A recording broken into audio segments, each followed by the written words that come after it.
Hi. Have you got my hello? Excellent. Okay. Welcome, welcome, welcome to Inspire, Innovate, Ignite, Conversations That Count. Our topic tonight is what controls your peace or panic every day. We are here, the Women's Empowerment Program presents Inspire, Innovate, Ignite, Conversations That Count. Get inspired by our expert panelists who share innovative self-empowerment tips that will enrich your life.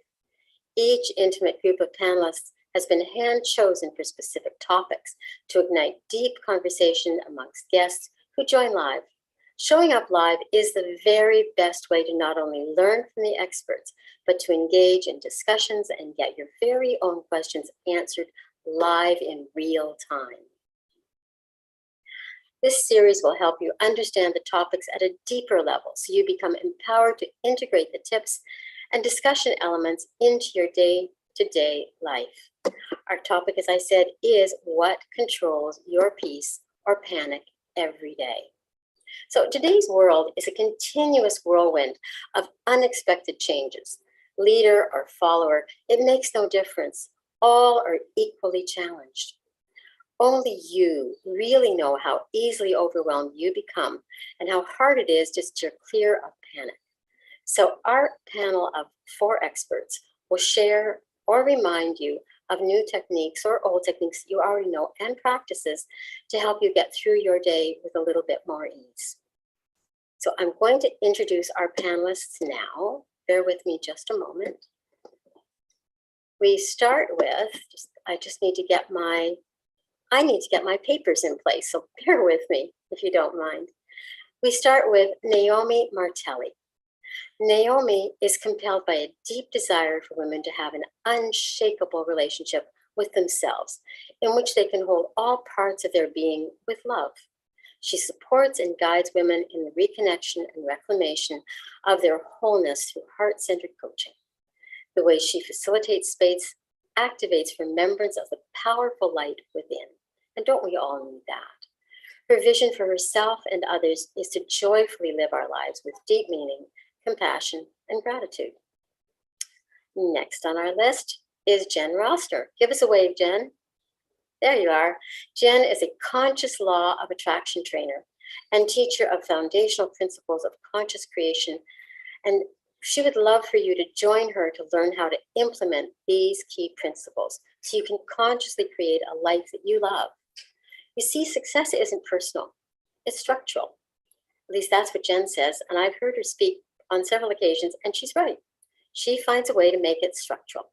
Jen has just become a new tribe host in this wonderful group, the new tribe host of Conscious Law of Attraction. I hope that you will check her out, see what she's been doing, see what she offers, because she does have a lot to offer. Next on our list is Tina Howe. And oops, just lost something.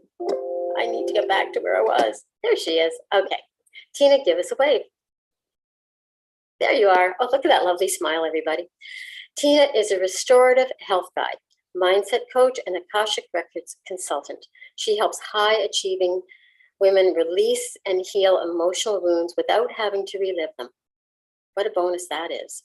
So they can step into their empowered archetype so they can be happy, healthy, and thrive. She does this using her signature method called Infinitely You. Tina is from Toronto, and she is relocated to the Caribbean island of Nevis with her family. That was 17 years ago.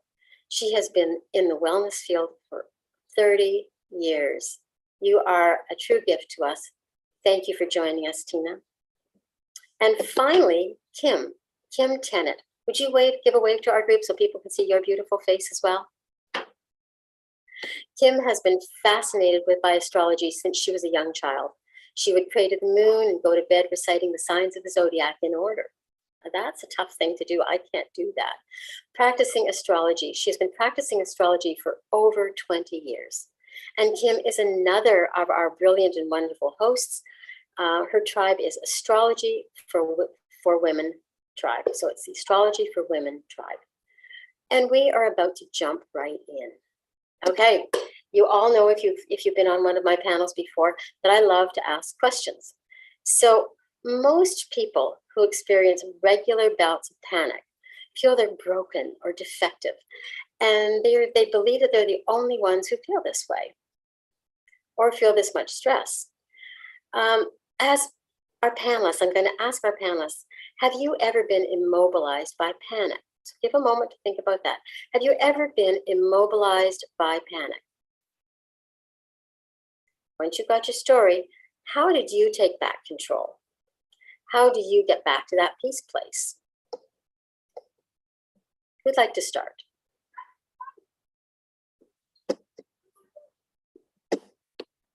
All right, I will start. Thank you, Jen. So I have suffered from severe depression, severe anxiety most of my life, to the point where I have been hospitalized. I can't get out of bed. I can't function. So I definitely know what it's like to feel overwhelmed and so panicked and stressed and just out of control. And I also know what it's like to feel broken. I know what it's like to be the identified patient in the family, where it's like, you are the one that's the cause of everything, and you take that on. And I struggled with that for most of my life. And really, it wasn't until I found out the magnetic mind method and when I turned it into conscious law of attraction that this helped me tremendously, because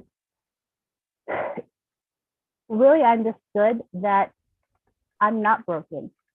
Because like I say, success is not personal, it's structural. And when you realize that a lot of these things that I'm feeling, that I believe, that I take on, some of it I've learned from my family, some of it I've taken on from society, some of it's been passed down from generations, like 7 generations back, but none of it is me. It's all stuff that has been put on me and told to me, and I've learned, and I've brought it on myself. So when I realized that these things are not me, they're just beliefs and habits and patterns that you can shift and you can change, right? It becomes like, okay, what do I want? Do I want to feel stressed right now? Or do I want to feel something different? And what am I telling myself in this moment? And so it becomes like, what am I telling myself in this moment? And going down that list of all these things I'm telling myself, and then ask yourself, what's true? What's the truth? Is this something that is true for me right now? Is this something that maybe was true for me in the past but doesn't serve me now? And then focusing on what I want in this moment. How do I want to feel in this moment? What's true in this moment? Yeah. So that's been the biggest gift for me, like, moving So forward. So you're saying that to get back to your peace place, let's call it the peace place, okay? Mm-hmm. To get back there, you're putting in that structure. What's true for me right now? And what do I want to do to get me back to that place? Yes. Okay, thank you. I think that our listeners are really going to connect with your story. So thank you so much for being vulnerable enough to share that with us. I'm trusting that we're going to hold you in that. Thank you. Who'd like to go next? Have you ever been immobilized by panic? And how did you take back control? Kim. I'll go next. I haven't been immobilized by panic. I'm a pretty positive person most of the time, but I'm also a very sensitive person. And I prefer to be proactive in my life. So I have certain rituals that I like to do and which I like to share with people. So, I like to get up, before the sun rises and do a yoga practice and do a journaling practice and meditate and do EFT on various things that might have come up. And I find that if I do that on a regular basis, my life is a lot more in flow than if I don't. If I don't do it for a couple of weeks, I do find that even though I'm not someone who panics, I do start and feel very out of balance. So, so that's sort of, even though I'm not someone that suffers from anxiety, it definitely is something that keeps me on track, and I know could help other people, I'm sure, if they were doing that kind of thing. So what you're basically saying then is you're coming back to ritual as being part of your structure. Yes. and Yes. performing a regular ritual pattern that seems to mitigate the things that could turn into anxiety, that Yes. could turn into panic. Okay. Yes. And Yeah. that's how you manage to control in That's right. potential panic Yes. later on Yeah. down the road.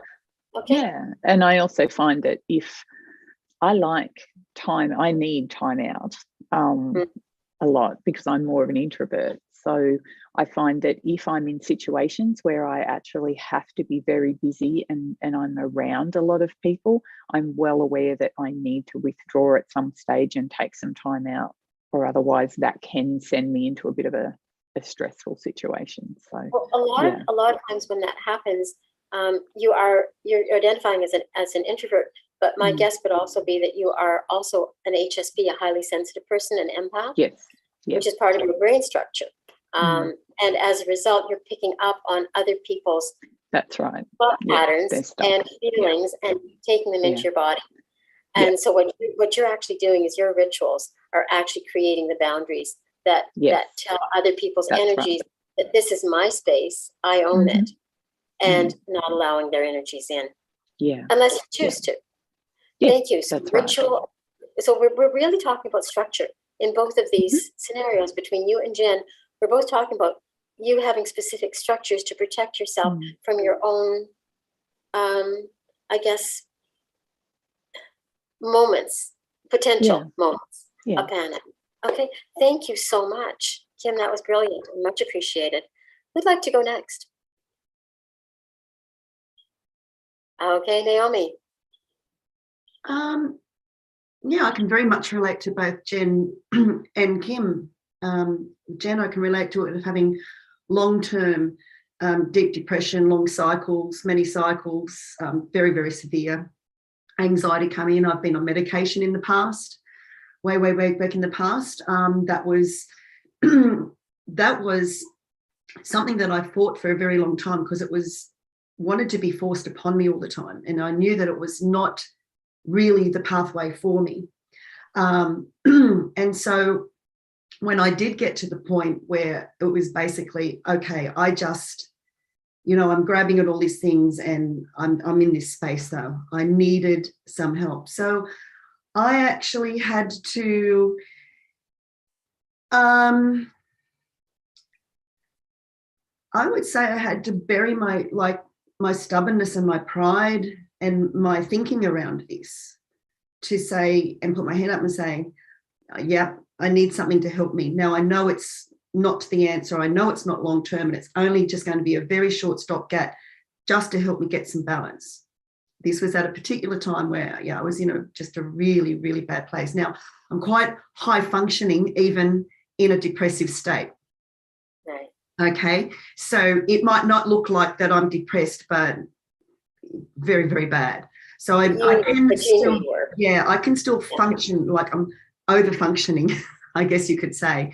And I would swing from the depression to the anxiety and the, days without sleep and then, just can't hold your head up. So I did get to this point where it was actually a doctor friend of mine who just came for just like a visit, like a friend visit kind of thing one day. And I happened to be in a state and he just went, oh my, we have to do something here. And he was just straight up, this is what's happening. I'm going to put you in touch with, a therapist friend of mine or whatever. So, at that point I was just like, yes, I knew I had to. I couldn't keep trying to do this on my own. I couldn't keep trying to find all the ways on my own. So I did go, and funny story, the person who was so anti any kind of medication in this way, I remember this first session with this doctor, and all I wanted was I went there. I didn't really care about nothing. I just was like, I want those drugs. And I was like, so, and he's like, yeah, well, and he started to, it felt like he wasn't going to give me any kind of prescription. He just wanted to sort of go down other therapy routes. And I literally bailed him up and, was like, if you don't give me drugs, I'm going to Right. I mean, and now that is not my normal state, but that actually was the state that I was in. I had been pushed to such a state that I even acted contrary to even the way I want to be and what I would normally be. And I was like, and he said, like, yes, so off we went. And we went down that path of some medication and doing some work and stuff like that. Like I said, I went into this with that very funnily that I could be in such a state where I just wanted to get off this world, that I could still have some sort of, there was just something there that always held on to me, some sort of thread that held on to me. And I held on to that thread, and I knew that that was saying, just do this. It's just a step. This is not the way it's going to be. This is short. And it was very short. I then was led to, it gave me some sort of like leveling ground. I found some healing processes. Theta healing was one of the things that was like really, really did save my life. Working with a great naturopath, integrative doctor, herbalist person as well, to move me through that part. And I came off, like I was not on the drugs for that long.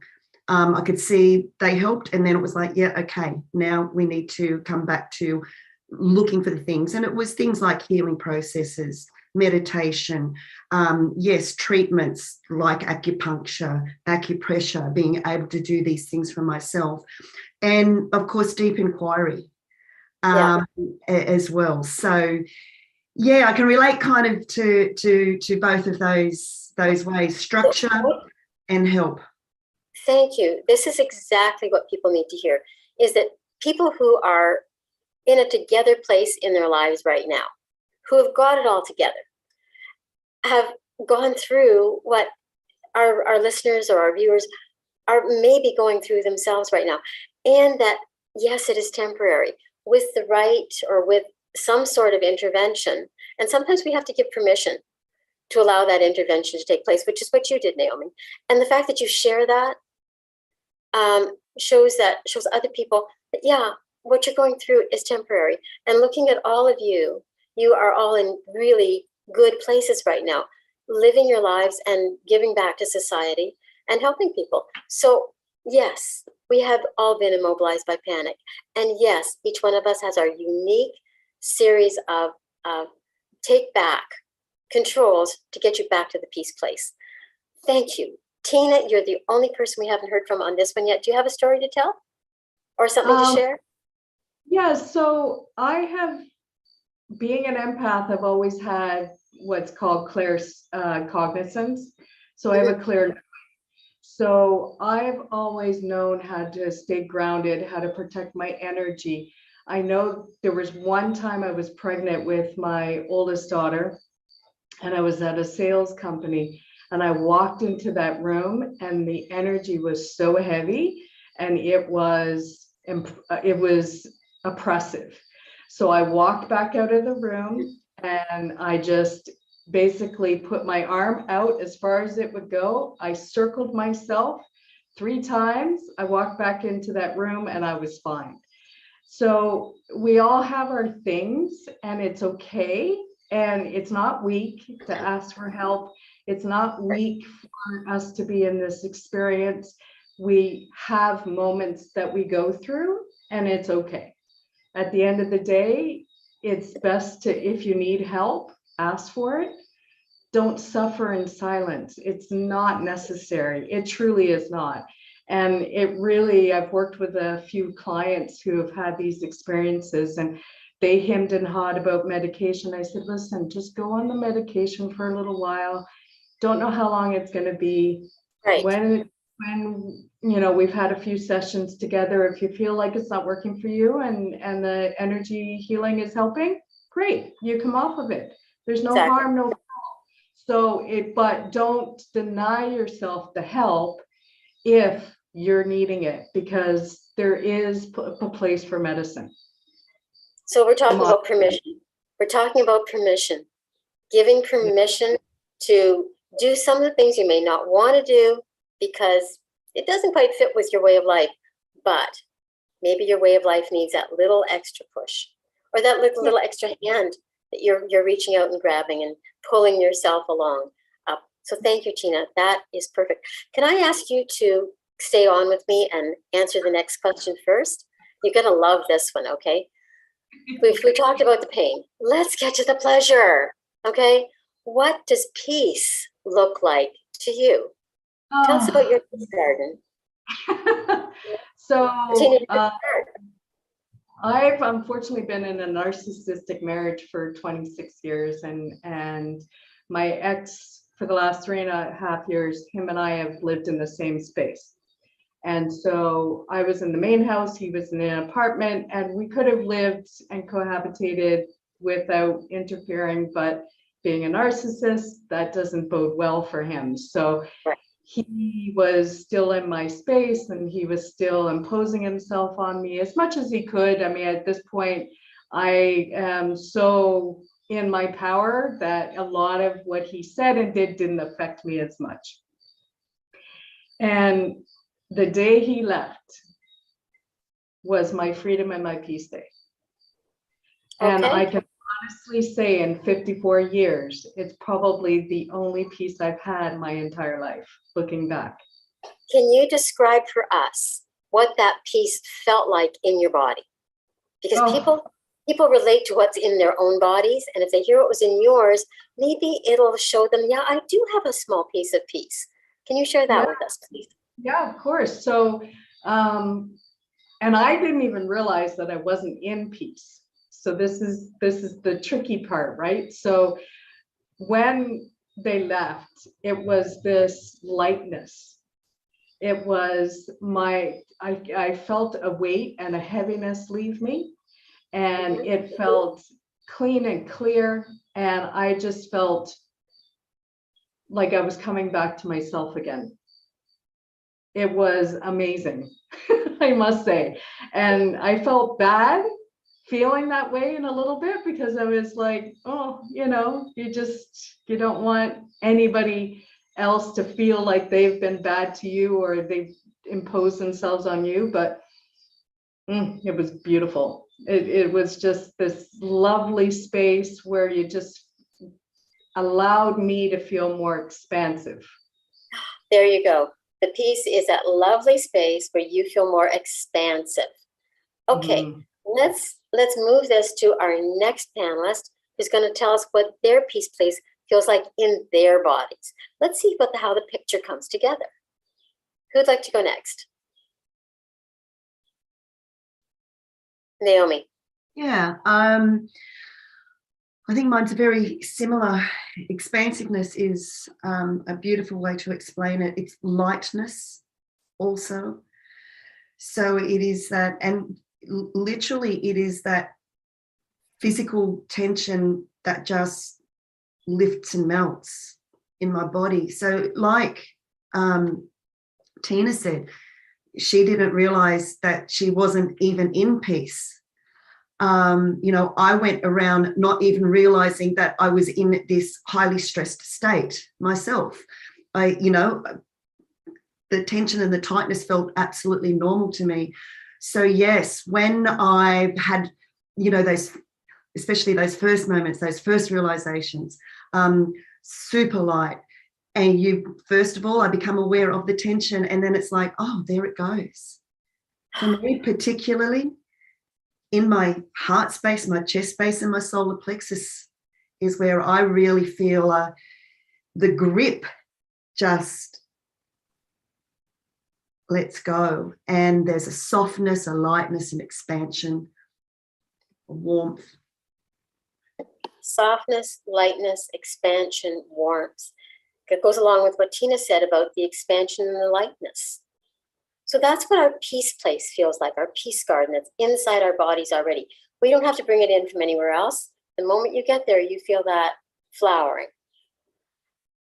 Yeah. Who would like to go next? Perhaps Kim, because your picture is still up? Yeah. Jen seems to disappear.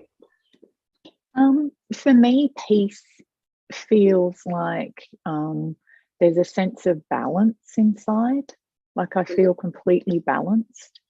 And I also feel like a sense of connection to something bigger than me. And that brings me a real sense of peace. especially if I'm outside, like if I'm in nature, there's just that real sense of connection and just, yep, everything's fine with the world. Doesn't matter what's going on. It's okay at this moment. And that's my sense of peace, balance and connection. Balance and connection, and connection to something larger than yourself. Yeah. Okay. And that's not something that you have to create. That's something that when you get to that peace place, it automatically, you just feel that that's right. oneness, that connection, the oneness, the flow. Yeah. It's something you have to accept for yourself, I think. Like, just take it, Yeah. Well, maybe it's giving permission that you're worth it, that it's a gift to you that you deserve, even though most people feel that if they've been in a difficult life situation, they don't deserve to feel good, right? Or they never have, like to Tina, she'd never known what it felt like to feel that good. So it's giving yourself permission, once you touch on it once, to keep reconnecting with it, finding that peace garden place. I think giving yourself permission to actually slow down and take the time out. Yeah. Certainly in my case, that's another a big tool. one. Yeah. That's another tool. Slow down and take some time out. Yeah. Ooh, this is coming together. I'm loving it. I wasn't sure where this conversation was going to go. I didn't want it to go too heavy and too dark, but looks like we're moving in the very good direction. Okay, Jen, what would you like to add to this? What does it feel like in your body when you reach that peace connection? There we go. So I've had moments where it's just like an undeniable love, like that I can't even explain. It's just this like pure, unconditional, limitless love. Yeah. And it's this lightness, and it's this free flowing movement in the body, or just movement of energy, and it's this feeling of power, but not like a force power. It's like you feel very powerful, like water, where it's very like, that it's powerful, but it's very gentle power. And so that's really what I feel, when I feel peace, and connected as well. Very, very connected to source energy. Source energy. Yeah. It's that honesty that we bring to being ourselves when we're completely bare, naked, vulnerable. It's an honesty that we connect with. And it's quite often not our own, is it? It's universal. It's beyond us. Soul connection, I guess. Yeah. Love it. I'd like to try an experiment. Okay? And we're going to do a brain dump of all the words or phrases for how people could bring more peace into their daily lives. Now, we've been doing that as we've gone along, but we haven't turned it into a kind of feeling. So take a moment and write down 2 or 3 words for peace in another person's life. It could be expansion, it could be permission, it could be anything. And just, we're going to start with whoever wants to start. You're going to give us your 3 or 4 words, not explain them, just give them, and then move on to the next person. Can we do that? Yeah? Okay. So I'm going to start with the word peace and soul and permission. Who would like to jump in with a couple more? And you can just throw words in whenever they come to you. Just take your mics off, turn your mics on. Turn your mic on. So and align. Align. Expansive. Expansive. Love. And connected. Connected. Okay. Jump in, somebody. I've got gentleness, luminous, inclusive. Everybody take a nice long breath on all that have been given already. Nice long breath in. And this is for our listeners, our watchers as well. Nice long breath out. Kim, we're saving the best for last. So I would say connection, balance and flow. connection, balance, and flow. Okay. So we have about, I would say probably close to 20 words that anybody listening to this on the replay can take those words and turn them into their own little meditative cycle. That's how I would use it if I were going to use it for myself. So any comments on what we've just done?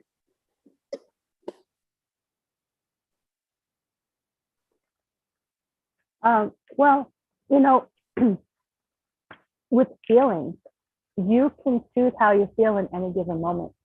And I talked about before anchoring, which you guys can look up some NLP techniques, but basically you can hack the body where you can attach a certain feeling to a certain movement.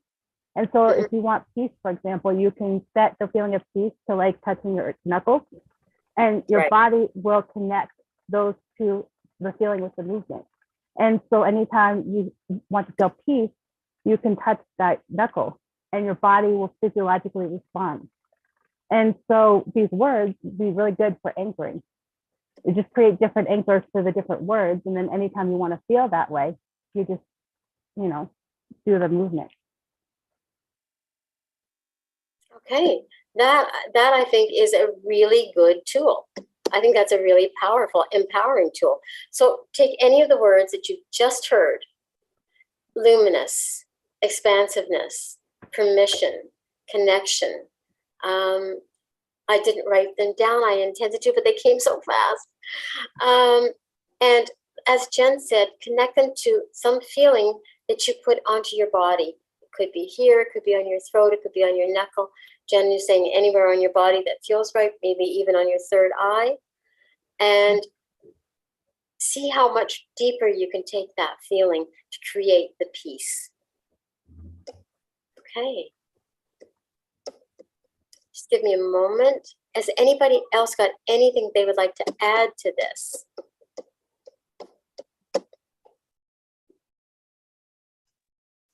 I think a lot of us, and I was thinking about this today, for myself, it's something that I've underestimated, the power of peace. Yes. It's not something I've ever strived for. Happy is a word that I would have strived for. Success, I would have strived for. Joy, but peace is not something I ever thought was necessary, needed. Wasn't really something that I thought that it was important to have. And having had it, I am going to protect it. So once you're in that space of peace, it really is a beautiful space to be. Oh, what a beautiful share. I love that. Can I say something, Sue, that I've experienced with peace is that, you know, there'll be times in my life when I'm trying to create something or make something happen. And the more that I push, the more I feel like I come up against a brick wall. And the minute I take the time out to get in my peaceful place, that's when the magic happens, and that's when everything falls into place. Yeah. So I totally agree with Tina that we do underestimate the power of the actual peace. Yeah. I agree 100%. Would somebody like to add to that? Naomi, it looks as if you've got something that you want to say. And I just following that thread of not underestimating it, and that it's always present. We just simply need to be present to it. Yeah. And you know, if I think back, flash through, you know, all the times at different levels of my, you know, stress, anxiety, depression, with, you know, general compression in life, that piece has always actually been there, even with all of the swirl. So it's like it's coming to that place of being in the eye of the hurricane. So it can all be swirling around you and everything. That peace is always there. And we simply need to, you know what, we just have to remember it. It's not like we have to do anything special to get there or to grab it or anything. We just have to take one little moment and remember. And Sue, you know, you really keyed us into us when we did the little exercise, and you said, would you just all now just take a breath? You know, we forget the power of the breath and the connection of the breath. The breath is inspire, in spirit. Peace is in the spirit, isn't it? So, you know, just take a moment, just remember. And yes, we have to train ourselves or retrain ourselves back to that, because, you know, life in the world isn't getting any slower. It's getting faster, and it's not getting any more certain. It's getting more uncertain, right? Well, that's what it appears to be. Okay, we can hold on to that story, and it can look like, so that's the thing, that's the hurricane that seems to be swirling around us all the time. But we simply just need to, just ground into and remember that this peace is always here. We just need to be present to it, and we can do a simple thing like take just a conscious, gentle breath, not a, because that's gonna, there's breathing that exacerbates anxiety, right? But just a natural, conscious, just feel that air, take that moment. It's like, stop, pause. Yeah. And perhaps breathing in one of those words and letting it go. Yes. Yeah. I'm going to suggest to anybody who's watching the replay to the list of words, write them down. And then, as Naomi just said, choose a couple and just breathe them in. Don't breathe them in deep, deep, deep. Breathe them in just shallow, because 3 seconds on an in-breath stimulates dopamine production in your brain that fills your body, which takes your body to its happy place. Even if you're stressed, 3 seconds in, hold for 3 seconds, 3 seconds out, and you repeat that 3 times. And what you've done is you've turned on the dopamine machine, the feel-good machine, that basically nullifies all of the anxiety chemistry that's in your body. And it gives you that pause that Naomi's talking about. So Naomi, thank you so much for adding that. I know I'm the facilitator. I know I'm not supposed to jump in, but with your permission, panelists, may I add something small? I got a nod from everybody. Thank you. So I'm an empath trainer. Like Tina, I work with empaths, and I work with shielding specifically, energetic shielding. And one of the things that I train my clients to do is that when they're shielding, is to program their shield not to recognize just the danger, just the fear, just the panic, the hostility, whatever it is people throw at us all the time, but also to recognize when people are sending us joy and love and gratitude and all of those things that also come our way.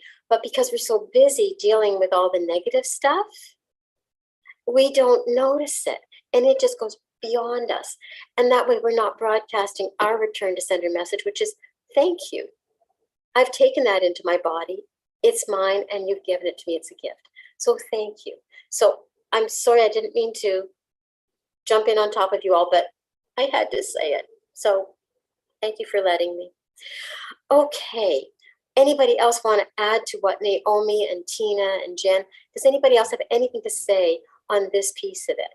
And it looks as if Sophia has something she wants to say to me as well, but Jen, go ahead. No, Sophia's not. She's not. She's nothing going on. Okay.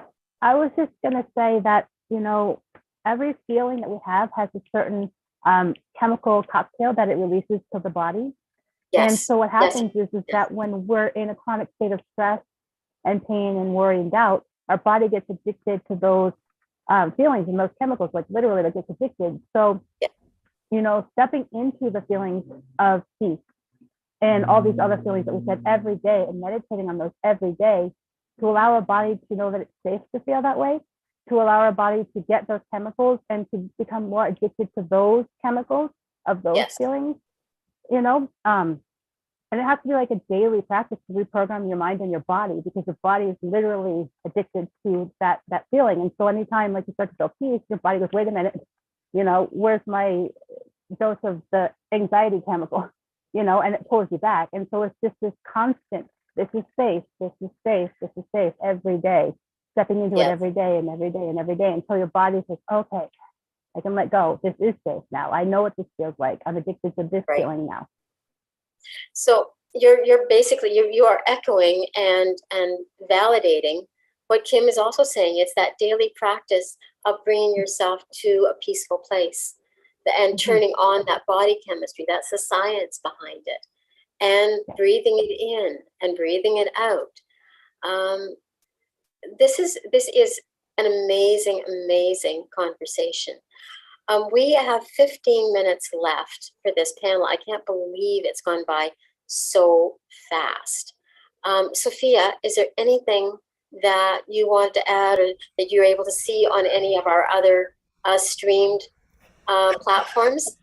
Any No, I was comment? just sending you a message. We do actually have quite a few people watching and a few people saying hello, but no one is actually asking any questions or commenting yet. But you're more than welcome to. Please leave a comment and we will relay to them. Absolutely. We would love your questions, your comments. And if I didn't offer that at the beginning of this panel, I apologize.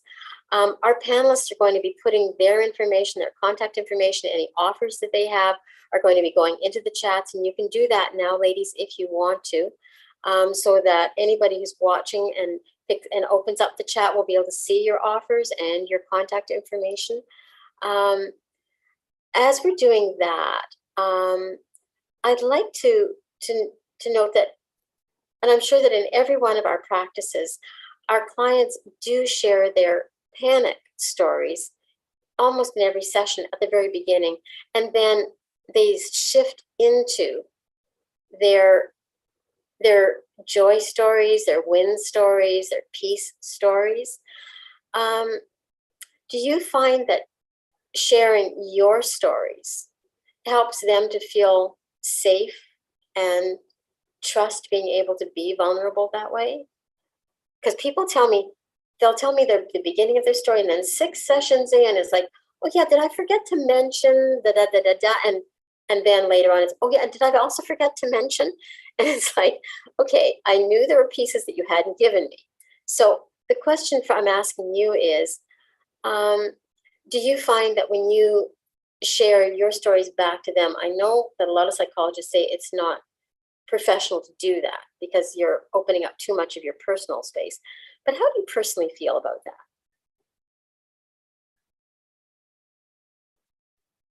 Tina. Tina. Tina had her hand up, and then Naomi. So for myself, I usually give my clients space for a couple of sessions before I jump in with the story, because it's their space and their time, and we're building a relationship and know and like and trust. And if I feel that a story either from another client or from my own life is going to be of value to them, to give them permission or to make them feel okay about what they've gone through, I will add that. But it's not the mainstay of listening. It's more about being available for them, holding space for them, and allowing them to feel safe in sharing their information. I will ask probing questions though, because I know that people do have a tendency to hold back. And if I feel like there's a thread that I need to pull on, then I'll pull on that thread and I'll just keep kind of probing a little bit more and a little deeper. And then eventually we get to the root of what's gone on. So yeah, there's value in it. And if people don't want to know your story, hopefully they'll tell you. And if it's not of value to them, they can tell you. But I think we're all tuned in pretty much to the people that we're working with, where we would know if it's okay to offer that or not. Right. Thank you for sharing that. Naomi, what are your thoughts on this? Very much along the same lines as Tina there. I think it is. I think it is imperative to share something of you, but like Tina said, it must have value, and it's not about sharing all of your story and all of the things and everything. It's really you can share an experience without being all the detail. It can be general, that just highlights and shows an example. Perhaps it's a strategy or a technique that you're going to work with or something, and you can highlight how, so it's giving proof that this has worked. So it gives that confidence. And it is. It's exactly right. It's being tuned into the person, knowing when it is of value, so that it will support them and know that they're not alone. Because we can really feel like we're the only person who's going through this. Mm-hmm. I've noticed when this happens, and there's a little bit of like Tina said, you pull on that thread a little more, right? Just to go a little deeper. It's kind of like an artichoke when you peel it back and you get the juicy bit from each leaf, and then you go to the next one that's deeper inside and it's even juicier. So what I find is that it takes them to the peace place. They may be in the middle of sharing a panic story, and then just offering that, something similar, would you like to hear? And then giving just the highlight, so that it brings them back to a peaceful equilibrium, I think, so they don't get entirely lost in their story. Anybody else have something to share? Thank you very much. These teasing out pieces and permission pieces. Jen, wonderful. What's next for you? So for me, I do a introduction webinar. And in that webinar, I do share a little bit of my story about how the work has helped me. And that's where I tend to really share my story. And then in the sessions, it's more about letting them share what's going on, but then redirecting them to get into the structure, because I work with structure, right? So helping them choose, okay, so what do I want now? What do I want to create now? And then looking at where they're at, and then we go into like, okay, what's going on, what's in the way? And then we start clearing all that stuff out of the way. So it becomes more of, instead of like just going into the story, helping them get into the structure of what do they want to create, what do they want in this moment, and what's keeping them from moving towards that. So what you're doing is really you share your story. You share your story at the very beginning of everything, and then that should create that peaceful place, a trustful place, trusting place for them to share and share and share. Wonderful. Yeah. Thank you. Okay. Kim. I probably work a little bit differently to the other panelists, being an astrologer. So what I tend to do when I see people is, obviously I'm looking at their birth chart, and I always say to people, once you give an astrologer your birth chart, you've basically bared your soul without saying a word. So so I start to discuss, and I'm telling them things about themselves and then asking them questions about certain points. And I find that when we have a discussion, but I'm bringing most of the stuff up, by the end of it, it's, oh my gosh, someone understands me and I'm actually meant to be this way. Like, or there's these things that, okay, I'm meant to deal with them, but it's okay because that's what I'm here to deal with, or they're my traits and it's all right to be that way. So I find that people actually get a tremendous amount of comfort from exploring their own birth chart. And I'm not saying that they haven't got further work to do, or they might need to see someone else in regard to certain issues. But I also find it brings people a lot of peace. And I know I felt that myself when I had my birth chart read when I was in my 20s, and went, how can this woman who doesn't know me just pinpoint so much about me, you know? So I find that brings people peace, because it's almost not predestined, but there's certain parts of them, it's all right to be that way. And if we look at different things that are happening in their lives, and I say, this transit's going on from here to here, and they'll go, oh, so it'll be over in 6 months. That's wonderful. It's not something that's going to go on forever. So, you know, from that perspective, I know that's a totally different perspective, but it's also very helpful for people that I've seen to get that information. This is a brilliant perspective, and it balances out with our other three panelists. Each one of you brings a different aspect of dealing with peace, bringing in peace and dealing with the daily overwhelm that we could call panic. So I'm so glad that you added that, because it just shows our viewers that different practitioners bring a different aspect to dealing with the life that that person is living. And you've given people 4 different practitioners that they could go to get a completely different set of tools and support. We are not all the same, and yet we are. We bring that, the ability to find peace through the work that we're going to do, either with ourselves or with a practitioner that suits our need. So Kim, I'm so thrilled that you shared that how you do this is very different and very valuable. Thank you. We are coming up on the last 5 minutes. Sophia is going to need to speak. I'm going to ask each one of you to give one sentence only, one sentence. What is the one thing that you want our listeners to take away from tonight? One short sentence.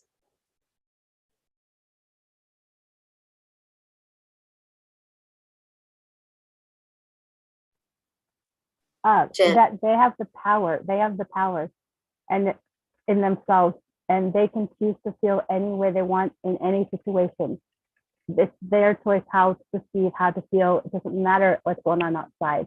If you want to feel peaceful, you can feel peaceful. You can find reasons to feel peace. You can find different things, but you can choose to feel peace, and you can be peaceful now, no matter what. The choice. Thank you, Jen. Great start. Kim. I think the one thing to share with people is that just remember you're perfect just the way you are. Oh, love it. Perfect just exactly the way you are. Thank you. Permission. Who's next? I would just like to share that encourage each of us to befriend our suffering, to befriend our anxiety or those anxious moments or those panic moments, to know that you have the capacity to do that. So loving kindness towards yourself and towards these feelings that you're having, rather than trying to make them go away. Know that that peace is always there within you, and you get to bring that anxiety or that panic or that discomfort to that peaceful space within you and befriend it. It's not your enemy. It's there for you, and just a little twist on looking at it. Yeah. I'll take you to another place. Brilliant. Befriending it. These comments are so perfect. Tina. So from my perspective, we can stay in the panic or we can choose peace. So when we're in the panic, we're in the storm, and sometimes it's hard to see that there can be peace, but it's available to all of us, and we have to sometimes choose it. It's not easy, but it is a choice. It's a hard choice. It's a worthwhile choice. So our topic today was what controls your peace or panic every day. Our panelists are Tina Howe, Kim Tennant, Naomi Martelly, and Jen Rossner. I'm Sue Rumack, your facilitator, and now we're going to turn it over to Sophia to end this session. Thank you, Sue. Really, really wonderful. Greatly appreciated. And thank you, everyone, for being here. I've really enjoyed the discussion. We've had quite a few people watching us. I think it, just hi to everyone and thank you all for joining in. And Kim, if I can just say, Alison Cotton has mentioned that it's a massive permission slip, and totally agree on that. And for everyone out there who is watching, of course, as Sue said, we have our Ignite, Innovate, Inspire conversations that count. We have a whole heap of new ones coming up. All the links will be in the comments if you want to join us for all the upcoming ones. If you want to know more about sacredyou.love, which is the website for our sacred community, do check out our website. And you can also come and join us, because as we've got Kim here, who's the host of the Astrology for Women's Tribe, the very interesting way of looking of peace and about knowing about your astrology chart, your birth chart. Very interesting way. I'll have to look into that more myself. And of course, Jen, who is our new host for the Conscious Law of Attraction tribe. Sorry, we've got so many tribes, I forget them. We've got over 30 special interest tribes that you can join us just for $1, $1 Australian dollar. And for that, you get to try out not just Kim's tribe and Jen's tribe, but all the other tribes for 3 weeks, for 21 days. After that, it's just 15 Australian dollars a month to continue growing, learning, joining us. Come and join us. We have lots of fun. So thank you. I really want to thank these wonderful panelists, all these beautiful ladies, Kim and Naomi and Tina, who's joining us for the first time. And thank you, Naomi, for jumping in at the last minute. Truly, truly, the universe just works out so wonderfully well. And of course, Jen and Kim for joining us for as well. And thank you, Sue. Looking forward to your next panel discussion. Not sure when it is, but looking forward to the next one that you're hosting, facilitating, and joining us. Thank you. Thank you, and thank everyone. Thank you for the opportunity. It's been fun. It has been.